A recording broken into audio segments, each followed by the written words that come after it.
Waliopata ajali ya ndege wa kutoa wakiwa hai. Wanasema usafiri wa ndege ndio usafiri salama zaidi duniani, lakini pia ndio usafiri ambao mara nyingi taarifa zake huwa zina vifo vingi kuliko majeruhi, ambapo mwaka 2024 liliwahi kutokea chapisho lililosema siti za katikati ya ndege ni salama zaidi kuliko za mbele na za nyuma. Wakati tukiendelea kutafakari usalama wa usafiri wa ndege kwa miaka ya hivi karibuni, kuna kisa kimoja kimetokea ambacho wengi wamebaki wakijiuliza baada ya mwanaume mmoja ambaye ni rubani wa ndege ndogo pamoja na watoto wake watatu, wote wa familia moja, walipatikana wakiwa hai baada ya ndege ndogo waliokuwa wakisafiri nayo kupata ajali katika ufukwe wa Alaska Kenai nchini Marekani. Bado mazingira halisi ya kutokea kwa ajali hiyo bado hajaelezwa, namna ilivyoepuka kifo katika ajali hiyo iliyotokea katika eneo ambalo linasifika kuwa na upepo mkali wa ghafla ambao uzipa ndege shida. Mamlaka za uokoaji zimesema rubani huyo na watoto wake wawili walifikishwa hospitali mara baada ya kuokolewa karibu na upande wa mashariki mwa ziwa Tucson, ambapo askari wa uokoaji walisema walipokea ripoti Jumapili jioni ya kwamba ndege hiyo ndogo aina ya Piper PA yenye nambari 12 Super Cruiser ilipata hitilafu. Ni taarifa kutoka nchini Marekani. Hatimaye wanasema usafiri wa ndege ndio usafiri salama zaidi duniani, lakini pia ndio usafiri ambao mara nyingi taarifa za ajali zake huwa zina vifo vingi kuliko majeruhi, ambapo mwaka 2024 liliwahi kutokea chapisho linalosema siti za katikati za ndege ni salama zaidi kuliko za mbele na za nyuma. Deni la serikali laongezeka na kufikia trilioni 97.35. Mdhibiti na mkaguzi mkuu wa hesabu za serikali Daktari Charles Kichele amewasilisha ripoti kuu ya mwaka wa fedha 2023-2024 kwa Rais wa Jamhuri ya Muungano wa Tanzania Daktari Samia Suluhu Hassan Ikulu jijini Dar es Salaam, ambapo amesema deni la serikali limeongezeka na kufikia shilingi trilioni 97.35 kutoka trilioni 82.25 katika mwaka wa fedha uliopita. CIG Daktari Kichele amesema kufikia Juni 30 mwaka 2024 deni la serikali lilifikia shilingi trilioni 97.35. Kiasi hiki kimeongezeka kutoka shilingi trilioni 82.25 kilichokuwa kimeripotiwa katika mwaka wa fedha 2022-2023.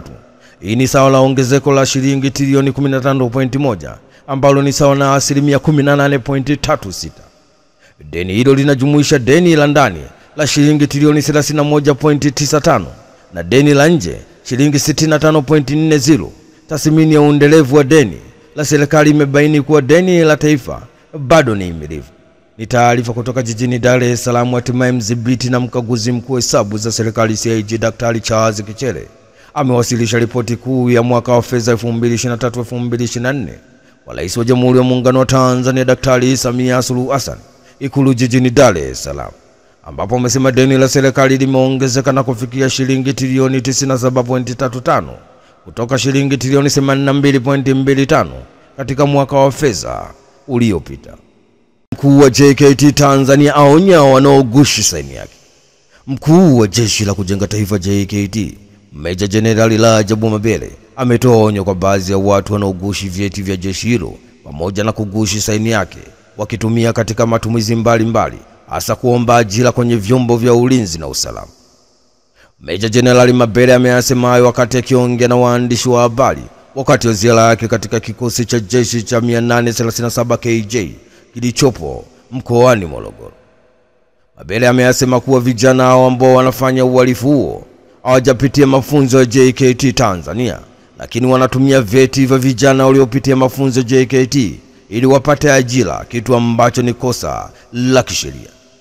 Pindi watakapobainika kuendelea kufanya hivyo, watachukuliwa hatua kali za kisheria. Ni taarifa kutoka Morogoro. Hatimaye mkuu wa Jeshi la Kujenga Taifa JKT Meja Jenerali Rajabu Mabere ametoa onyo kwa baadhi ya watu wanaogushi vyeti vya jeshi hilo pamoja na kugushi saini yake wakitumia katika matumizi mbalimbali, hasa kuomba ajira kwenye vyombo vya ulinzi na usalama.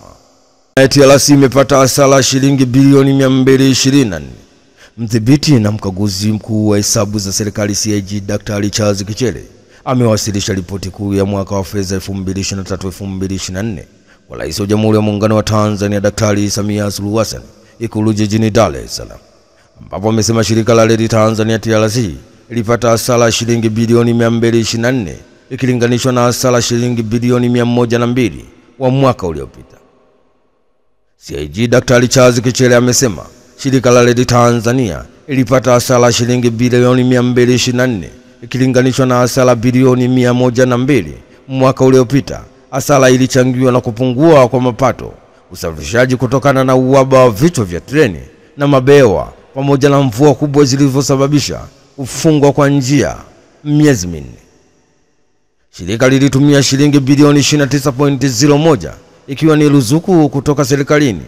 Kama ruzuku iliyotolewa, shirika ingepata hasara ya jumla shilingi bilioni 253. Ni muhimu kuzingatia kuwa taarifa hii inahusu kipindi kilichoishia Juni 30 mwaka 2024 kabla kuanza kutumika kwa treni za SGR. Kwa hiyo mapato ya SGR hapa hayapo. Mheshimiwa Rais, napendekeza TRC ijikite katika kuboresha ufanisi wa utendaji kazi ili kuongeza ukusanyaji wa mapato na kutekeleza hatua madhubuti za kupunguza gharama. Iandae mpango wa kina kwa kupata injini za treni na mabewa ili kukidhi mahitaji ya usafirishaji ipasavyo. Ni taarifa kutoka jijini Dar es Salaam. Hatimaye mdhibiti na mkaguzi mkuu hesabu za serikali CAG Daktari Charles Kichere amewasilisha ripoti kuu ya mwaka wa fedha 2023-2024 kwa Rais wa Jamhuri ya Muungano wa Tanzania Daktari Samia Suluhu Hassan Ikulu jijini Dar es Salaam, ambapo amesema shirika la reli Tanzania TRC ilipata hasara shilingi bilioni 224 ikilinganishwa na hasara shilingi bilioni 102 kwa mwaka uliopita. Ofisi ya PPRA Tabora yateketea kwa moto.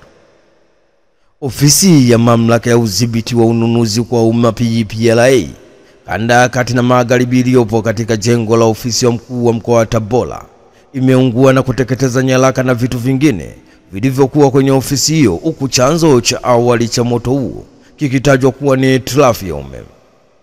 Afisa utawala kutoka Jeshi la Zimamoto na Uokoaji, mratibu mwandamizi wa jeshi hilo Omar Simba, ambaye ameongoza zoezi la kuzima moto huo, amesema moto huo ulianza kuwaka katika chumba kimoja na kutoa wito kwa jamii kutumia vifaa vya kuzimia moto vilivyopo katika maofisi na kuweza kudhibiti majanga ya moto.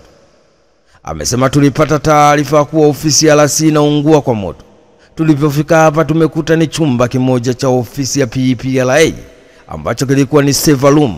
Kutokana na changamoto ya ofisi, hawa wenzetu walikuwa wanatumia kama server room na kuhifadhia baadhi ya vifaa kama vya stationary, vitu vilivyochangia kusambaza moto kwa kasi, lakini kwa bahati nzuri tumefanikiwa kuzima moto katika chumba hicho kimoja ambacho kilianza moto ndio kikaungua na kusababisha vyumba vya jirani kupasuka vioo kutokana na joto la moto. Chanzo cha awali kwa maelezo ya haraka ambao tumezipata kutokana kwa watu wa ofisini hapa ni kwamba nguvu ya umeme ilikuwa inasumbua, unaingia mwingi mara mdogo na huo unafanya marekebisho ya mara kwa mara, lakini leo ndio kimetokea hivi. Kama Jeshi la Zimamoto tunaendelea kufanya uchunguzi wa kina ili kubaini ni nini hasa chanzo cha ajali, na pia ninawashauri wananchi kutumia vifaa vya kuzimia moto ambavyo vinawekwa katika maofisi. Ni taarifa kutoka huko mkoani Tabora. Hatimaye ofisi ya mamlaka ya udhibiti wa ununuzi kwa umma PPRA kanda ya kati na magharibi iliyopo katika jengo la ofisi ya mkuu wa mkoa wa Tabora imeungua na kuteketeza nyaraka na vitu vingine vilivyokuwa katika ofisi hiyo, huku chanzo cha awali cha moto huo kikitajwa kuwa ni hitilafu ya umeme. Daktari Kikwete awasilisha ujumbe wa Rais Samia nchini Algeria.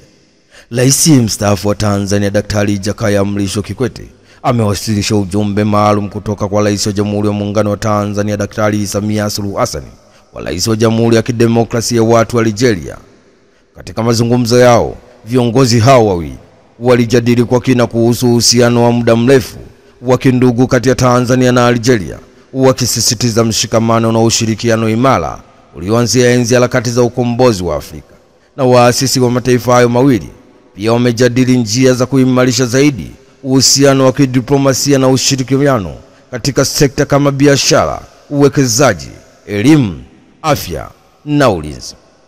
Katika hatua nyingine, waziri wa afya Jenista Mhagama amewasilisha ujumbe maalum wa Rais wa Jamhuri ya Muungano wa Tanzania Daktari Samia Suluhu Hassan kwa Rais wa Jamhuri ya Malawi Lazarus Chakwera katika ikulu ya rais iliyopo jijini Lilongwe nchini Malawi.